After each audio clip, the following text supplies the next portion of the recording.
السلام علیکم ورحمۃ اللہ وبرکاتہ۔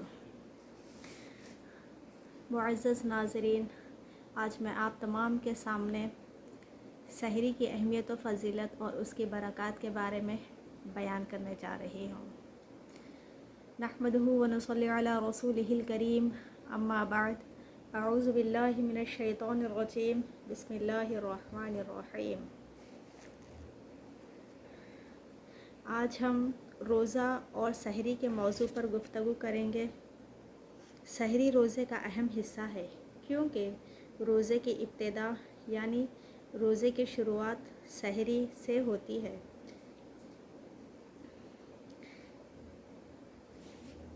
سحری کیا چیز ہے اور اس کی کیا اہمیت ہے اور اس کا وقت کب ہوتا ہے؟ قرآن پاک میں اللہ تبارک و تعالیٰ نے ارشاد فرمایا، کلوا واشربوا حتی یتبین لکم الخیط الابیض من الخیط الاسود من الفجر۔ کھاؤ اور پیو یہاں تک کہ واضح ہو جائے تمہارے لیے سفید دھاگا سیاہ دھاگے سے فجر کے وقت۔ جب یہ آیت نازل ہوئی تو ایک صحابی نے رات کے وقت اپنے سراہنے کے نیچے ایک سفید دھاگا رکھ لیا اور ایک سیاہ دھاگا رکھ لیا، اور وہ رات بھر دیکھتے رہے کہ کس وقت ان دو دھاگوں کا فرق واضح ہوگا۔ جب وہ اس چیز کو پہچان نہ پائے تو وہ نبی صلی اللہ علیہ وسلم کے پاس گئے اور اس بارے میں ذکر کیا تو آپ صلی اللہ علیہ وسلم نے فرمایا، اس سے مراد سیاہ شب کی دھاری اور صبح شب کی دھاری ہے، یعنی جب دن اور رات آپس میں الگ الگ آنا شروع ہو جائیں، یا دن کا آغاز ایک طرح سے یا فجر کا آغاز ایک طرح سے نمایاں نظر آ جائے تو وہ وقت سحری کا وقت ہوتا ہے۔ نبی صلی اللہ علیہ وسلم کے زمانے میں سحری کے لیے اذان ہوا کرتی تھی۔ حضرت عائشہ سے روایت ہے کہ حضرت بلال رضی اللہ عنہ رات کو سحری سے قبل اذان دے دیا کرتے تھے۔ چنانچہ آپ صلی اللہ علیہ وسلم نے فرمایا کہ اس وقت تک کھاؤ پیو جب تک کہ ابن ام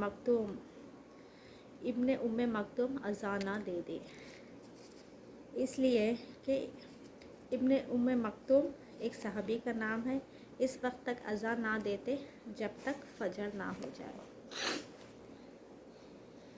اور سحری میں یہ بات بہت اہم ہے کہ انسان کچھ نہ کچھ کھا لے یا پی لے، کیونکہ بغیر کھائے پیے روزہ رکھنا مجھے پسند نہیں ہے۔ یہ کس نے فرمایا؟ حضور صلی اللہ علیہ وسلم نے ارشاد فرمایا، سحری میں کچھ نہ کچھ کھا لے، بغیر کھائے پیے کے روزہ پسند نہیں ہے۔ نبی صلی اللہ علیہ وسلم نے 2 بار فرمایا، تم لوگ وصال سے بچو یا یوم وصال سے بچو۔ اہل کتاب اور مسلمانوں کے روزے میں جو فرق ہے وہ سحری کو قرار دیا۔ مسلم کی روایت پہ ہے، حدیث میں آتا ہے کہ انا عمرو ابن عاص قال رسول اللہ صلی اللہ علیہ وسلم، فصل ما بین صیامنا غصی من اہل الکتاب اکلہ السحر۔ عمر بن عاص رضی اللہ عنہ سے روایت ہے کہ حضور صلی اللہ علیہ وسلم نے ارشاد فرمایا، ہمارے اور اہل کتاب کے روزوں کے درمیان سحری کھانے کا فرق ہے۔ اور پھر آپ صلی اللہ علیہ وسلم نے اس کی مزید تاکید بیان کرتے ہوئے فرمایا کہ سحری کھانے والوں پر اللہ کی رحمت برستی ہے۔ سحری کھانا باعث برکت ہے، اسے مت چھوڑو، چاہے کوئی ایک پانی کا گھونٹ ہی کیوں نہ ہو پی لے۔ اور اللہ تبارک و تعالیٰ اور اس کے فرشتے سحری کھانے والوں پر رحمت بھیجتے ہیں۔ حضرت انس رضی اللہ عنہ سے روایت ہے، قال رسول اللہ صلی اللہ علیہ وسلم، تسحروا فإن السحور برکۃ۔ سحری کیا کرو کیونکہ سحری کرنے میں برکت ہے۔ گویا یہ ایک بابرکت کھانا ہے اور پسندیدہ بھی ہے۔ اس سے یہ پتہ چلتا ہے کہ ہمارا دین ہمیں اعتدال سکھاتا ہے، یہاں تک کہ جہاں دن بھر کھانے پینے سے بچنے کے لیے کہا گیا، وہاں روزے کے ابتدا میں یا آغاز میں کھانا کھانا یا کچھ بھی کھانا پسندیدہ قرار دیا گیا اور کچھ بھی نہ کھانا منع کیا گیا ہے۔ عام طور پر ہوتا یہ ہے کہ جب ہم ایک کام شروع کرتے ہیں تو ہمیں لطف آنے لگتا ہے اور ہم اسے کرتے ہی چلے جاتے ہیں، لیکن نیکی کے کام میں بھی اعتدال ضرور ہونا چاہیے اور انتہا پسندی درست نہیں ہے۔ اسی لیے ہم دیکھتے ہیں کہ سحری کو آپ صلی اللہ علیہ وسلم نے مبارک ناشتے کا نام دیا ہے۔ حضرت انس رضی اللہ عنہ سے روایت ہے کہ آپ صلی اللہ علیہ وسلم نے ارشاد فرمایا، ایک دفعہ رمضان میں مجھے اپنے ساتھ، یعنی حضرت انس سے روایت ہے کہ حضرت انس نے فرمایا کہ رسول صلی اللہ علیہ وسلم ایک دفعہ مجھے رمضان میں اپنے ساتھ سحری کھانے کے لیے بلا لیا اور فرمایا کہ ہلما الی الغداء المبارک، آؤ مبارک ناشتے کے لیے۔ یعنی آپ صلی اللہ علیہ وسلم نے سحری کی دعوت کس طرح دی؟ آؤ مبارک ناشتے کے لیے۔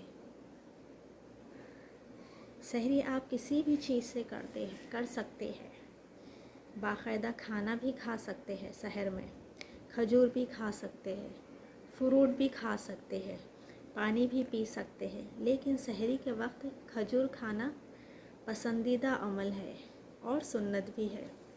وعن ابی ہریرہ رضی اللہ عنہ قال قال رسول اللہ صلی اللہ علیہ وسلم نعم سحور المؤمن اتمر، یہ رواہ بخاری، یہ بخاری کی حدیث ہے۔ ابو ہریرہ رضی اللہ عنہ سے روایت ہے کہ نبی کریم صلی اللہ علیہ وسلم نے ارشاد فرمایا، مومن کے لیے بہترین سحری کھجور ہے۔ اب سحری سے متعلق کچھ چیزیں ایسی ہیں جن کا ہمیں خیال رکھنا چاہیے۔ عام طور پر بہت سے لوگ صرف سحری اسی لیے نہیں کرتے کہ وہ صبح اٹھ نہیں سکتے، صبح کو اٹھنا ان کو مشکل لگتا ہے۔ تو ظاہر ہے کہ اگر ہمیں یہ معلوم ہو کہ اگر سحری کھانے والوں کے لیے فرشتے دعا کرتے ہیں اور یہ ایک بابرکت چیز ہے اور سحری کھا کر روزہ رکھنا زیادہ اجر و ثواب کا باعث ہے تو ہم اس کے لیے ضرور کوشش کریں۔ لیکن کوشش کس طرح کرنا چاہیے؟ تو اس میں سب سے پہلی چیز تو یہ ہے کہ رات کو جلدی سو جایا کریں۔ آپ صلی اللہ علیہ وسلم کا طریقہ یہ تھا کہ عشاء کی نماز کے بعد بات کرنے کو رسول صلی اللہ علیہ وسلم ناپسند کرتے تھے اور سو جایا کرتے تھے عشاء کی نماز کے بعد۔ گویا اگر رات کے وقت انسان جلد سوتا ہے تو وہ صبح آسانی سے اٹھ بھی جاتا ہے، اس کو اٹھنے میں مدد بھی مل جاتی ہے۔ اگر بندہ رات کو جلدی سو گیا تو اس کی نیند پوری ہو جاتی اور خود بخود آنکھ بھی کھل جاتی ہے۔ پھر اسی طرح یہ ہے کہ اگر کسی کو کھانا پکانے میں مشکل ہو جائے تو آپ یہ بھی کر سکتے ہیں کہ رات کے وقت کچھ تیاری کر کے سو جائیں، اور اگر کھانے